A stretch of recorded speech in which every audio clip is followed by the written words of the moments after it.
Relationships in business.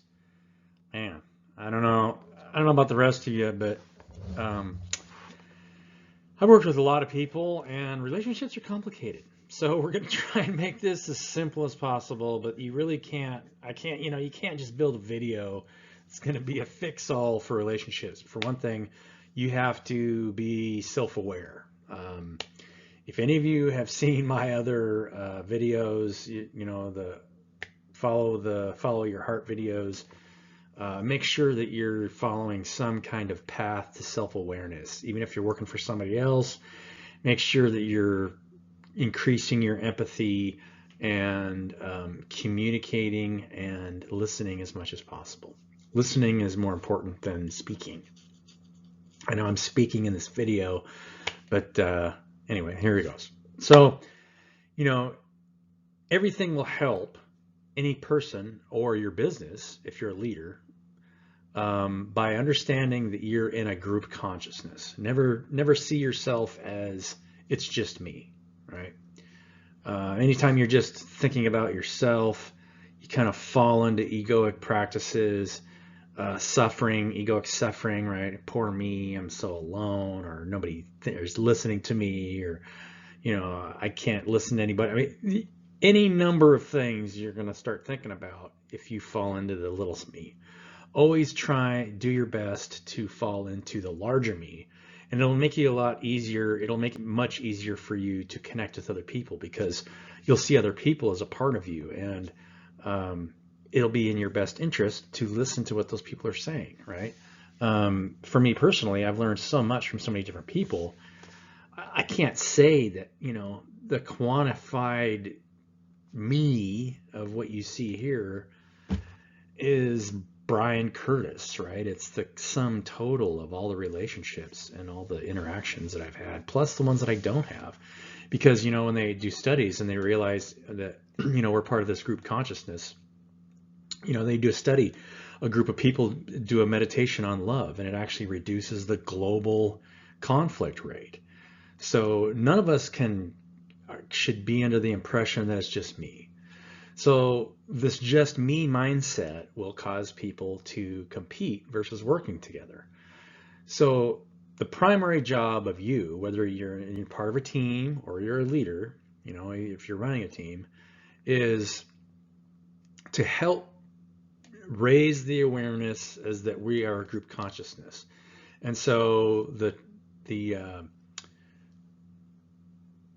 real what should I say, the stumbling block or biggest problems you're going to have are dealing with personality types. I mean, you can say introverts and extroverts. They've got the four main personality types. I can't think of them offhand, but dealing with those personality types and falling into, once you realize where you're at, how to strengthen other parts of yourself to make sure that you are balanced. Leaders are a balanced person. You're introspective and you're extrospective at the same time, because you really have to take feedback from your environment and realize how you're presenting yourself to the people around you to make sure that you're creating the correct boundaries for the environment that you're working in, making sure people feel comfortable to communicate where they're at. These are not skill sets that happen overnight. There's a growth process involved. It takes a long time to develop. And, the number one quality you want to have as a leader is to be empathic. But empaths, and I know this growing up, have some severe things that they have to get over, right? Most of the time we're introverts because we're feeling all the emotional world around us. And so we need to be able to understand how to manage that landscape at the same time, deal with the people around us in a respectful manner and explain ourselves and, show that we still, how much we care in a way that isn't too domineering and humbling at the same time, if that makes sense. You kind of have to fall into, so many different roles as a leader that will pull you into the leadership position, right? So teaching non-competition, right? We're not competing. Now that's easy to say when, you know, there's this higher ranking job above somebody. And there's ways that you can structure that to make sure that psychology doesn't cause detriment. See my hierarchical psychology video if you have any questions about that. That is the best way to make sure that the hierarchical psychology stays intact, because it doesn't matter how good of a leader you are if everybody sees that they need to make you happy in order to get your job, right? If they're doing that, then that needs to be nipped in the bud. It's going to be very hard to manage a group when everybody wants your job. And it's going to be hard to work in a team where you have a percentage of the people in that team who are looking to get out of that team, so they don't really care whether or not they're serving the people around them. The present climate and the structure that we currently work in is so dysfunctional. People really don't realize how dysfunctional it is. But there is a better way, right? I mean, there is a better way of doing things, and how to build relationships and create a group consciousness that grows and supports one another. But you have to change the underlying structure, and you need to have the awareness to understand that the relationships are just as important as the underlying structure of that business or that group. So let's go to the next slide. I use this little metric for just about every video I do for when it comes to relationships. You know, we can talk about, you know, you're going to know in the long run what works best for you and how to handle people. Creating boundaries is really important. For one thing, if you're a leader, it doesn't matter if you're a leader or if you're working in a team environment, you need to make sure that you're expressing what you need, right? Because all of us have weaknesses. So I would need to express and say, look, this is what I'm good at, this is what I'm not good at. And there are exercises that you can do that I might make another video about this that will promote that process, right? You can create a 4-quadrant sheet where everybody fills in, you know, what supports them in their role, what doesn't support them in their role. And so everybody in a group setting, if they're hearing those things where, oh, this person, this thing that I was doing is actually not helping this person, right? People need to hear that, because generally most people, even the extroverts who are very vocal, won't tell somebody, hey, this is what I don't like, for one thing, in a respectful manner, right? That has to happen. You need to be able to communicate what is not working for you and what is working for you in your relationships. And so in your business, in your group, or even in your family setting, you need to be able to communicate, hey, look, this isn't working for me. We really need to communicate better, because not communicating is causing this harm, right? It doesn't matter. You can begin somewhere, but you have to start that growth process to make sure that those relationships grow. Now, if you have people that are very uncomfortable expressing themselves, you know, all of us have to deal with those things, and managers and team leaders will, you know, put people in situations where they might work alone for a while, but it's not healthy to keep that person in a situation where they need to work alone, because it's going to cause safety problems down the road. You know, you want to make sure that they're interacting with as many people as possible. One thing that I would recommend in any business is create a randomizing process where every person needs to visit with somebody randomly that they don't normally visit with for at least 1 hour, maybe at the end of the work week, right? You could create a randomized schedule where somebody is going to visit and just get to know somebody that they've never met before, or even if they have met, you could create it random. You know, maybe 1 hour on Friday or 1 hour on Thursday, if Thursday's the last day of the work week. Make sure people are sitting down and talking to each other and getting to know one another. That makes it easier for people to respect other people's jobs, understand how they need to communicate their job with another person's job to make their job easier. And it just creates more of a group consciousness. You know, learning is everything. And the only way that we learn is when we grow together and increase our ability to relate to one another. This metric on the left has, you know, a resistor, a diode, and a what's the other? Oh, capacitor. So a capacitor is like this, right? It represents a relationship where neither person's talking to each other, and that's a big problem, right?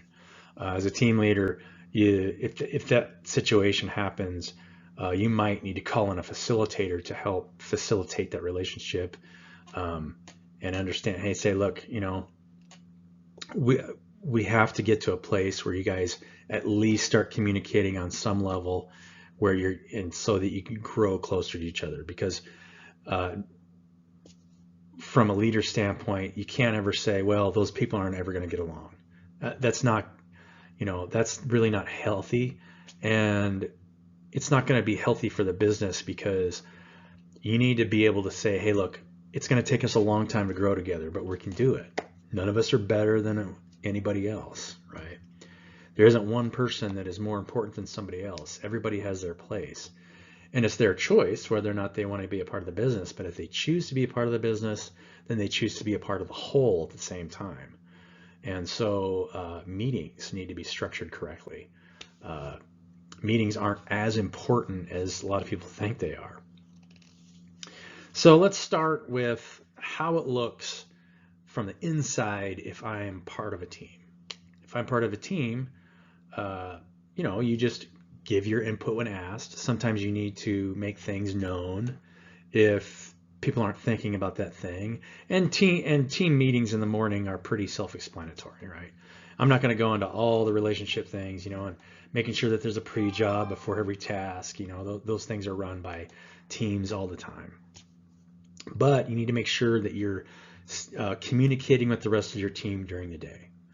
As a team leader, now this job is much more difficult, because you have to make sure that you're communicating the need to get feedback from your team. This is, I don't care what position I'm talking about, and I know this for a fact, anytime you fall out of the front line, you need to ask those guys every morning to make sure that the decisions you're making for them are correct.